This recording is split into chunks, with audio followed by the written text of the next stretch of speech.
Hey there! Say, do you remember the Atari 2600? Of course you do. It was one of the leading causes of the video game crash in 1983. But one of the saving graces of video games here in the West was Nintendo's Super Mario Bros.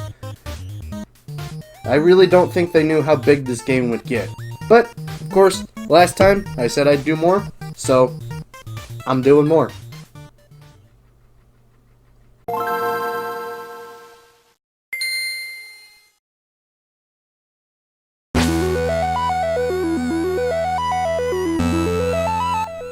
Let's take a step back in time. It's 1983 and the home video game market in the West has just crashed due to oversaturation, slow production of consoles, and interest moving over to computers.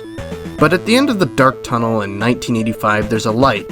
And in that light, there's... Will you be the one to witness the birth of the incredible Nintendo Entertainment System? The one to play with Rob, the extraordinary video robot, batteries not included. He helps you tackle even the toughest challenge. Will you be the first to raise the incredibly accurate Zapper and play games like Duck Hunt or action-packed Hogan's Alley and high-flying Kung Fu, each sold separately? Will you be the one to experience the Nintendo Entertainment System? Comes with Rob, Zapper, Control Deck, 2 controllers, Gyromite, and Duck Hunt. That's right, the Nintendo Entertainment System, or as it would later be known as the NES, was a hugely successful game system that successfully ended the crash of 1983. The NES started in Japan in 1983 as the Family Computer System, or Famicom for short. After a recall and a new motherboard, the Famicom was the best-selling console in Japan. Eventually, a deal with Atari started. The deal was going to allow Atari to distribute the Famicom in areas outside of Japan. This wouldn't be the first time Atari worked with Nintendo. Atari had released Donkey Kong and Mario Bros. On both the 2600 and the 5200. But at the 1983 Consumer Electronics Show, Atari's competitor Coleco was demonstrating their new home computer with Donkey Kong, and the deal with Atari was cut off sometime later. Nintendo had started trying to sell the NES as a computer-like system, but many people saw it for what it was. It was a video game console. Eventually, Nintendo changed the direction of their marketing, so instead of a computer system, they marketed it as a toy. This was very apparent by the NES's Starship accessory, Rob.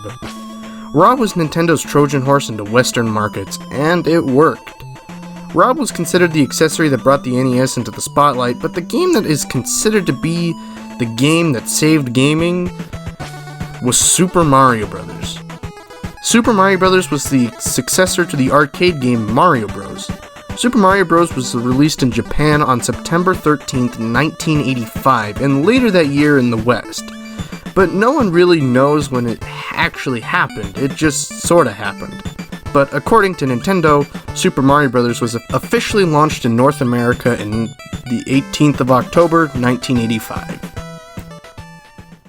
So now that we know about that, let's pop this bad boy open and pop it in.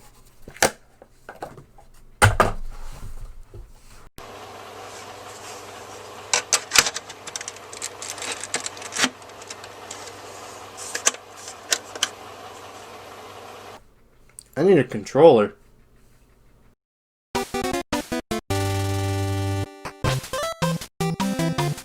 One of the reasons Super Mario Bros. Did so well was its simple to understand gameplay.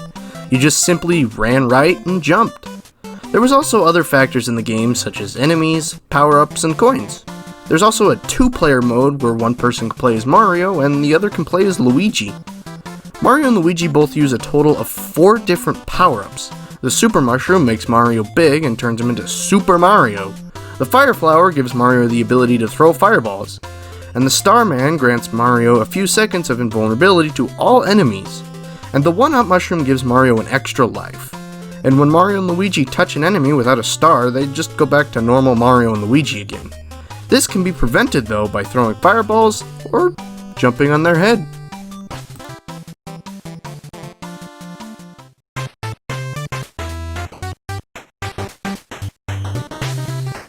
Character-wise, there isn't a whole lot. Obviously, you have Mario and Luigi, but there's also Toad and Princess Peach, or Princess Toadstool as she was called back then.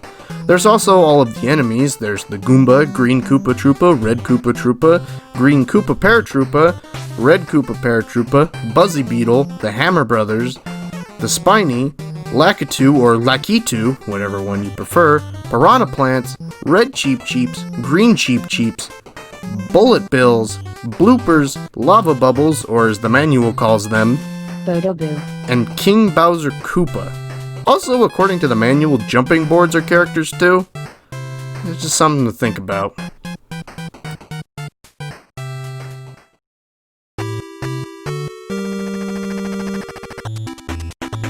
In Super Mario Bros., there are a total of 8 worlds, each having 4 levels each. Each level in the world gets harder as they go on. The same goes for the worlds.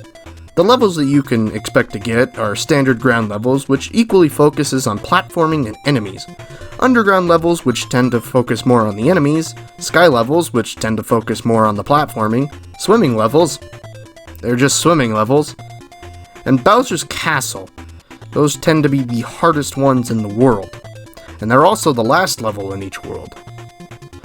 There's also a hidden level, level -1, which can be accessed through level 1-2 right at the end.